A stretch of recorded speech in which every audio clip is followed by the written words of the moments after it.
దేవుడు ధర్మశాస్త్రంలో ఉంచినటువంటి మనస్తత్వ శాస్త్రంలో కొన్ని మనకు ఉపయోగపడేవి నేర్చుకుందాం. ఇంతవరకు రాజు ఉపయోగించినవి, వాళ్ళు ఉపయోగించినవి చదువుకున్నాం. కానీ ఇప్పుడు మనకు ఉపయోగపడే కొన్ని చూసుకొని ముగించుకుందామండి పిల్లలు. మనం వాక్యం చెబుతాం కదా, వాక్యం చెప్పేటప్పుడు మనం చెప్పిన మాటలకు వినేవారు ఆకర్షితులై వారు మారు మనసు చెందాలి అనంటే, పొందాలి అనంటే మనం ఎలా స్పీచ్ ఇవ్వాలి వినేవారి మనస్సులను మార్చేటట్టుగా అనంటే, దీనికి బైబిల్లో చక్కటి ఉదాహరణ ఉంది. ఒకరోజు పౌలు గారు ఎఫెసీ పట్టణంలోనికి వెళ్తారు. ఎఫెసీ పట్టణంలోనికి వెళ్ళినప్పుడు అక్కడ అలా పట్టణంలో ప్రవేశిస్తూ ఉంటే అక్కడ చాలామంది దేవుళ్ళకు బలిపీఠాలు కట్టారు. వాళ్ళంతా బలిపీఠాలు కట్టిన తర్వాత అక్కడ ఒక పెద్ద సభ, అరియోపగు సభ అనేది ఉంటుంది. ఆ సభలో ఆ రోజు ఈయన వెళ్ళి నిలబడి మాట్లాడుతూ ఆయన ఏమన్నాడో తెలుసా పిల్లరా? లూకా సువార్త, క్షమించండి ఇది కాదు, అక్కడ ఆ రోజు ఆయన ఏం మాట్లాడారంటే, మీరు ఎఫెసీ పట్టణస్తులారా, మీరు అతి దేవతాభక్తి గలవారై ఉన్నట్టుగా నాకు తోచుచున్నది. అంటే దాన్ని దేన్ని బట్టి చెబుతున్నాను అని అంటే, మీరు ఒక చోట తెలియబడని దేవునికి అని ఒక బలిపీఠం కట్టారు కదా అని తన స్పీచ్ ప్రారంభించాడు, బోధన ప్రారంభించాడు ఆ రోజు పౌలు గారు. అలా మాట్లాడగానే వారిని ముందుగా తన మాటల వైపు ఆకర్షించడానికి, అతను ఏమి చెబుతున్నాడో ప్రజలందరూ చెవి ఎగ్గి వినడానికి, అతని మాటల యందు వారు లక్ష్యం ఉంచడానికి ఆయన ముందుగా ఉపయోగించినటువంటి ట్రిక్ అందరి మనస్సు పౌలు గారికి కూడా తెలుసు. మనిషి యొక్క మనస్తత్వం ఎలాంటిదో పౌలుకు తెలుసు. ముందుగా వారిని పొగడ్డం ప్రారంభించాడు. మీరు అతి దేవతాసక్తి కలిగిన వారు, ఆ దేవుని మీద ఎక్కువ భక్తి ఉన్నట్టు నాకు తోచుచున్నది అనగానే వీళ్ళంతా పొంగిపోతున్నారు. మనల్ని ఎవరైనా పొగిడితే బాగుంటుంది కదండి, మనల్ని ఎవరైనా ఇలా చేస్తాం, ఇలా మాట్లాడితే తప్పు చూడాలంటే మనకు బాగుంటుందా? వాళ్ళ మీద అప్పుడు వాళ్ళ ఎదుట మనం ఏమనకపోయినా కానీ మనసులో మాత్రం వాళ్ళ మీద నెగిటివ్ ఒపీనియన్ ఉంటుంది, చెడ్డ అభిప్రాయం ఉంటుంది. ఎప్పటికీ వాళ్ళతో మాట్లాడుతూనే ఉంటాం, అన్నీ ఉంటాం, కానీ వాళ్ళని మనసారా ప్రేమించలేము, వాళ్ళతో మనసారా మాట్లాడలేము. ఇది మానవ నైజం. కానీ ఒక మనిషి ఈరోజు నువ్వు ఈ డ్రెస్సులు చాలా అందంగా ఉన్నావని పొగిడాడు అనుకోండి, అతనికి ఇంట్లో ఏదైనా చేసినా తెచ్చిస్తారు, ఎక్కడ కనిపించినా మంచిగా పలకరిస్తారు, తిన్నారా, పడుకున్నారా, లేచారా, బాగున్నారా, వాళ్ళతో ఉండే సంభాషణ, ప్రేమ అంత బాగానే ఉంటుంది. పొగిడే వారితో ఎక్కువ మనం కలిసిపోతుంటాం, వారిని ఎక్కువ ఇష్టపడుతుంటాం, వారు చెప్పే మాటలు కూడా వింటాం మనం. అదే మనం తిట్టేవారైతే, మనం ఏదైనా తప్పు చేసినప్పుడు ఏదైనా వాటిని ఎత్తి చూపించే వారిని అయితే వారు చెప్పే మాటలు కూడా అస్సలు పట్టించుకోం. అందుకే మనిషి యొక్క మనస్తత్వం ఎలాంటిదో ముందుగా ఎరిగిన పౌలు గారు, అది కూడా మళ్ళీ ఎఫెసీ పట్టణంలో ఉన్నవారంటే మామూలు కాదు. అక్కడ ఎక్కువ విగ్రహారాధన, ఎక్కడ చూసినా విగ్రహాలే, బలిపీఠాలే కనిపిస్తున్నాయి. అయినా వారిలో ఒక భయం ఉంది. ఉన్న ప్రపంచం మాకు తెలిసిన దేవుడు అందరికీ బలిపీఠాలు కట్టాం, కానీ మాకు ఇంకా తెలియని దేవుడు ఎవరైనా ఉంటే, మేము చచ్చిపోయాక మమ్మల్ని ఆయన నరకంలోకి వేస్తే అబ్బో, అందుకే ఆయన కోసం అంటూ ఒక బలిపీఠం కడదామని దాన్ని కట్టేశారు కదా. దాన్ని ఆయన ఆయుధంగా, అస్త్రంగా వాడుకొని ఏం చేశాడు తెలుసా? వారిని పొగడ్డం ప్రారంభించాడు. పిల్లరా, మీలోన ఎక్కువ దేవుని మీద భక్తి, ఆసక్తి ఉన్నట్టు నాకు కనిపిస్తున్నది అనగానే వారందరూ ఎంత ఉప్పొంగిపోయారు. అప్పుడు అలా పొగుడుతూ అప్పుడు నిజాన్ని వారికి ప్రకటించాడు. మీరు తెలియబడిన దేవునికి అని రాశారు కదా, తెలియబడిన దేవుణ్ణి ఈరోజు నేను ప్రకటించుచున్నాను.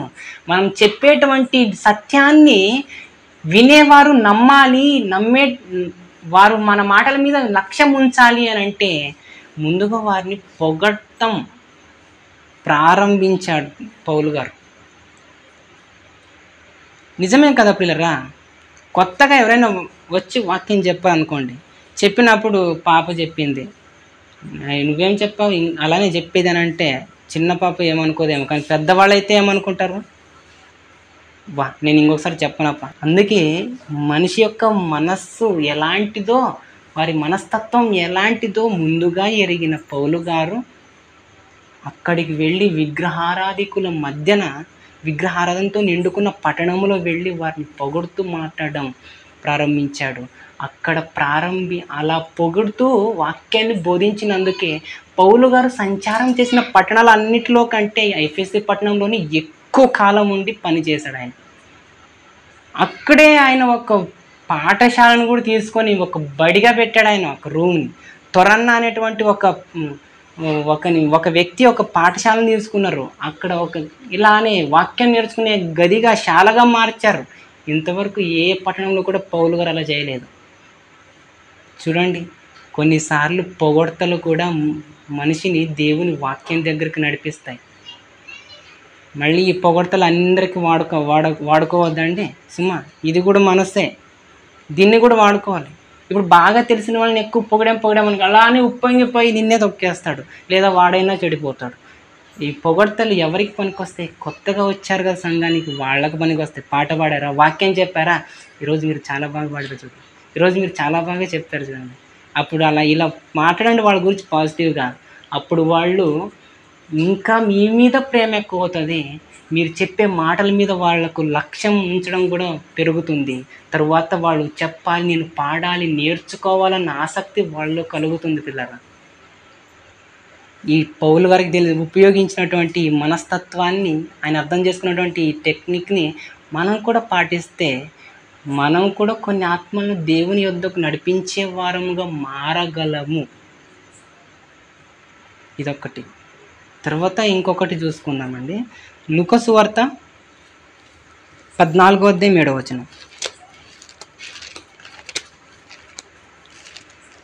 లూకా సువార్త 14:7. లూకా సువార్త 14:7 చూసుకుందామండి. పిలువబడిన వారు భోజన పంక్తిని అగ్రపీఠములు ఏర్పరచుకొనుట చూచి ఆయన వారితో ఈ ఉపమానము చెప్పెను. నిన్నెవరైనాను పెండ్లి విందుకు పిలిచినప్పుడు అగ్రపీఠము మీద కూర్చుండవద్దు.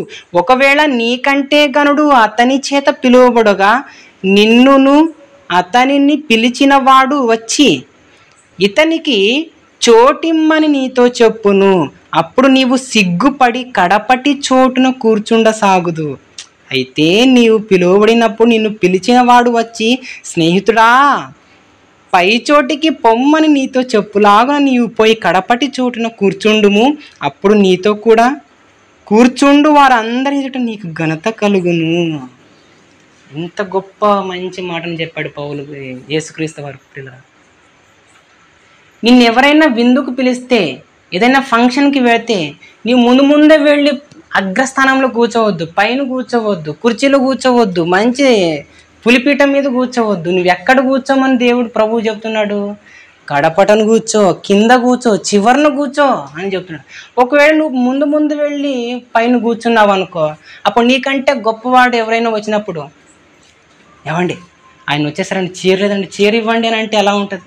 అప్పుడు నువ్వు లేచిపోయి నువ్వు స్టేజ్ మీద అందరి ముందు నువ్వు లేచిపోయి అలా కింద కూర్చుంటే, అప్పుడు నీకంటే వచ్చిన గొప్పవాడు నీవు కూర్చున్న స్థానంలో కూర్చుంటే అప్పుడు నీకు ఘనత ఏమవుతుంది? పిల్లరా, ప్రజలు దీన్ని నోరు తెరిచి చెప్పకపోయినా చూసే వారిలో, లేచి వెళ్ళిపోయి కింద కూర్చునే వారిలో మనస్సు అనేది అతలాకుతలం అవుతుంది. అందుకే ప్రభువు చెప్పిన మాట ఏంటో తెలుసా? నీవు సభల్లో కానీ ప్రజల్లో కానీ ఘనత నొందాలంటే నిన్ను నువ్వు హెచ్చించుకోకు, నిన్ను నువ్వేంచే తగ్గించుకోమని చెబుతున్నాడు ప్రభు. అందుకే నువ్వు ముందుగా విందులోకి వెళ్తే, ఫంక్షన్లకు వెళ్తే నువ్వు స్టేజ్ల మీద అగ్రస్థానాల మీద కూర్చోవద్దు, నువ్వు చివరన కూర్చో. అప్పుడు నీకంటే ఎంత గొప్పవారు వచ్చినా కూడా అందరూ పైన వచ్చి కూర్చుంటారు. కానీ నువ్వు కడపట్టు కూర్చున్నది వచ్చి నిన్ను పిలిచిన వాడు చూచి, స్నేహితుడా, మై ఫ్రెండ్, కమాన్, నువ్వెందుకు అక్కడ కూర్చున్నావు?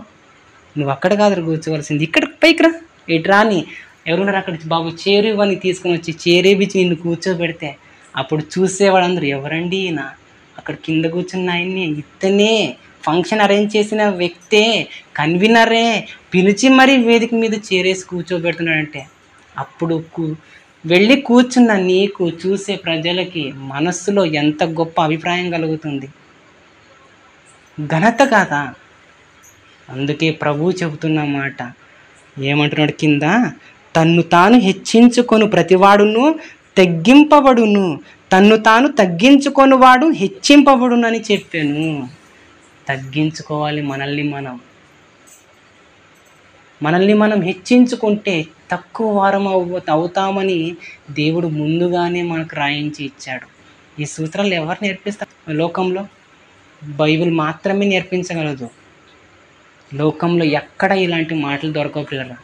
నీకు ఘనతనిచ్చేది, ఎదుటివారి మనసులను కాపాడేది, ఆ మార్గాలు నేర్పేది ఒక్క బైబిల్ మాత్రమే పిల్లరా.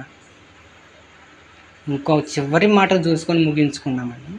యోహాను సువార్త 8వ అధ్యాయం, యోహాను సువార్త 8వ అధ్యాయం 10వ వచనం. యోహాను సువార్త 8వ అధ్యాయం 10వ వచనం. ఇక్కడ సందర్భం ఏంటి అనగానే, వ్యభిచారం చేస్తున్నటువంటి స్త్రీ పట్టబడుతుంది. ఆమెను ప్రజలు, శాస్త్రులు, ఫరిసయ్యులు పట్టుకొస్తారు ప్రభు దగ్గరకు. పట్టుకొచ్చినప్పుడు, బోధకుడా, ఈమె వ్యభిచారం చేయుచుండగా పట్టబడింది, మరి ఈమెనేమి రాళ్ళది కొట్టి చంపమని ధర్మశాస్త్రం చెప్తుంది, మరి నువ్వేం చేయమంటావు చెప్పు అని అంటారు. పిల్లరా, తప్పు చేసిన వ్యక్తిని చంపాలని మనుషులు అనుకుంటున్నారు. కానీ ప్రభువు ఏమన్నాడంటే అప్పుడు, మీలో నేరము చేయని వాడే, పాపము చేయని వాడే మొదట ఆమె మీద రాయి వేయండి అనగానే అందరూ తమ చేతిలో పట్టుకున్నటువంటి రాయిని పడేసి పిల్లవాడిని మొదలుకొని పెద్దవాళ్ళ వరకు వెళ్ళిపోయారు. అప్పుడు ప్రభువు పలికిన మాట ఏంటో తెలుసా? ఏమని మాట్లాడుతున్నాడు? 10వ వచనంలో, యేసు తల ఎత్తి చూచి, అమ్మా, వారెక్కడ ఉన్నారు? ఎవరునూ నీకు శిక్ష విధింపలేదా అని అడిగినప్పుడు ఆమె, లేదు ప్రభువా నేను. పిల్లరా, తప్పు చేసిన ఆమెను అమ్మా అని పలకరిస్తున్నాడంటే ప్రభువు. ఆ మాటకు నిన్ను ఎవరైనా శిక్షించారా? లేదు ప్రభువా. అయితే నేను కూడా శిక్షించను, నేను కూడా ఏం చేయను నిన్ను. 11వ వచనంలో ఆమె, లేదు ప్రభువా నేను. అందుకు యేసు, నేను నీకు శిక్ష విధింపను అని చెప్తున్నాడు. అప్పుడు యేసు పలికిన ఈ మాటలకు అప్పుడు ఇంకా ఆయన ఒక మాట చెప్పు, నీవు వెళ్ళి ఇక పాపము చేయకుమని ఆమెతో చెప్పెను. పిల్లరా,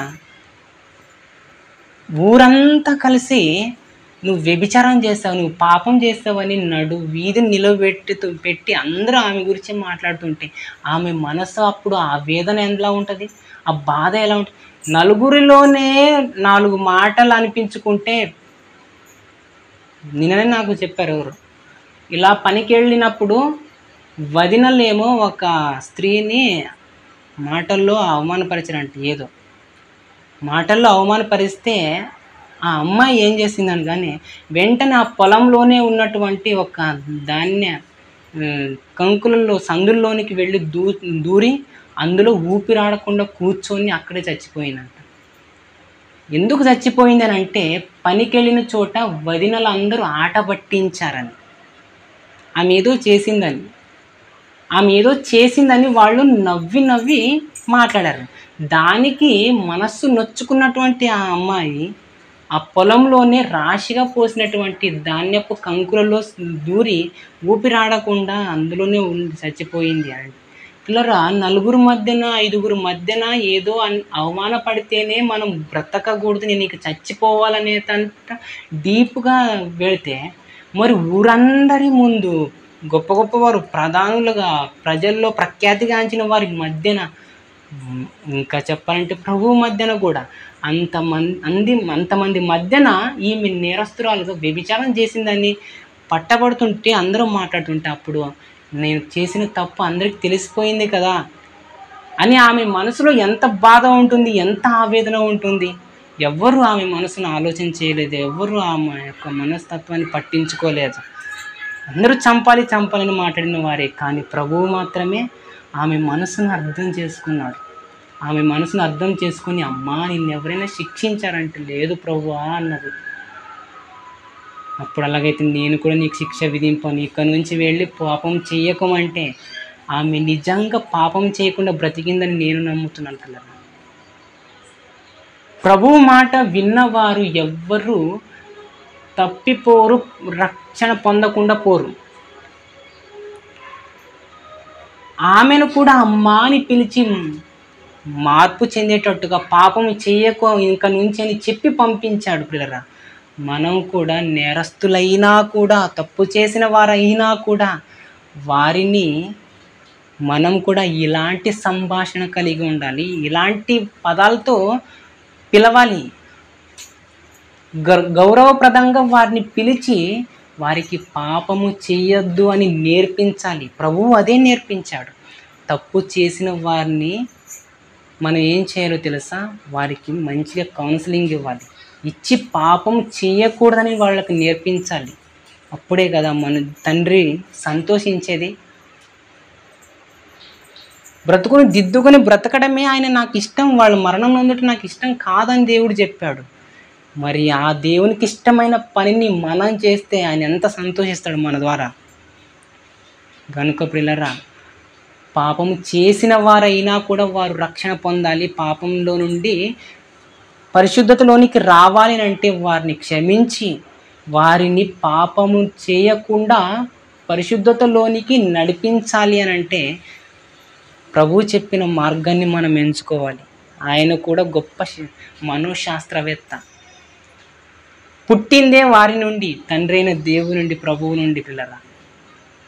దీనికి పితామహుడు విల్మ్ హాల్మ్హుంట్ అంటారు, ఏముంటో కానీ క్రీస్తు దీనికి తండ్రి.